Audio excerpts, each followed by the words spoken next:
jika ritual pesugihan itu benar-benar ada dan syarat utamanya adalah mengorbankan nyawa manusia sebagai tumbal, siapa sebenarnya yang memberikan izin atas nyawa tersebut? Subscribe dulu guys. Halo guys, welcome back my channel dan kembali lagi di channel Di Luar Nalar. Kali ini kita akan membahas sesuai judul. Malam ini kita tidak hanya membicarakan kisah mistis biasa, kita akan membedah logika spiritual di balik ritual paling kelam di Indonesia, pesugihan dan misteri di balik izin nyawa sang tumbal. Dalam dunia spiritual dan ajaran berbagai kepercayaan, nyawa manusia adalah milik mutlak sang pencipta. Iblis, jin, atau entitas gaib apapun tidak memiliki otoritas untuk mencabut nyawa seseorang secara langsung. Lalu, bagaimana fenomena tumbal bisa terjadi? Disinilah letak kuncinya guys, akad perjanjian. Ketika seseorang mendatangi tempat keramat dan meminta kekayaan instan, kenapa entitas gaib terjadi sebuah transaksi spiritual? Entitas gaib tersebut tidak mencuri nyawa tumbal, melainkan sang pelaku pesugihan itulah yang menjual atau menyerahkan hak perlindungan orang-orang terdekatnya.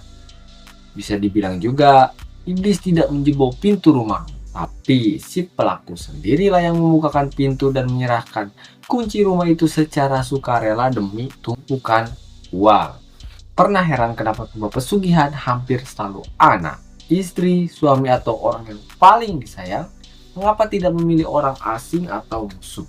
Secara metafisika, manusia yang memiliki hubungan darah atau ikatan emosional yang kuat saling terhubung secara energi, seorang kepada keluarga memiliki otoritas spiritual dan ikatan perlindungan terhadap keluarganya. Ketika si pelaku melakukan kesepakatan kelam ini, ia memutus ikatan perlindungan tersebut dan menjadikan energi kehidupan orang terdekatnya sebagai jaminan pembayarannya. Iblis memanfaatkannya sebagai celah. Izin itu tidak datang dari Tuhan dan tidak datang dari iblis. Izin itu datang dari kerelaan dan keserakahan si pelaku sendiri yang menumbahkan ikatan darahnya. Dan lantas, apakah Tuhan membiarkan hal itu terjadi? Dalam sudut pandang teologis, tidak ada satupun nyawa yang melayang tanpa seizin atau pengetahuan sang penciptanya.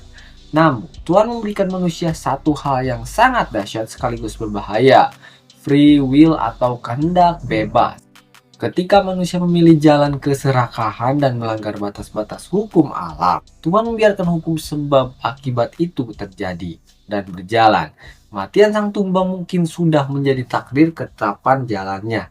Namun, penderitaan dan pemicunya ditarik oleh keputusan kelam manusia itu sendiri guys. Dan ironisnya, pesugihan tidak pernah berakhir bahagia.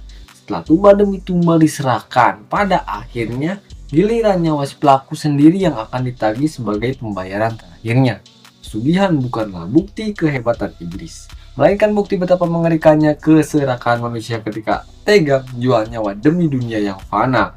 Nyawa tumbal tidak pernah diizinkan secara gratis, ia ditukar dengan nurani, iman, dan keselamatan abadi si pelaku. Bagaimana menurut kalian? Apakah penderitaan di dunia sepadan dengan resiko yang harus dibayar untuk selamanya? Tulis juga pendapat kalian di kolom komentar di bawah. Jangan lupa untuk tekan tombol like, subscribe, dan nyalakan lonceng notifikasi agar kalian tidak ketinggalan pembahasan misteri dan filosofi menarik lainnya. Sampai jumpa di video berikutnya dan tetap waspada. Bye-bye.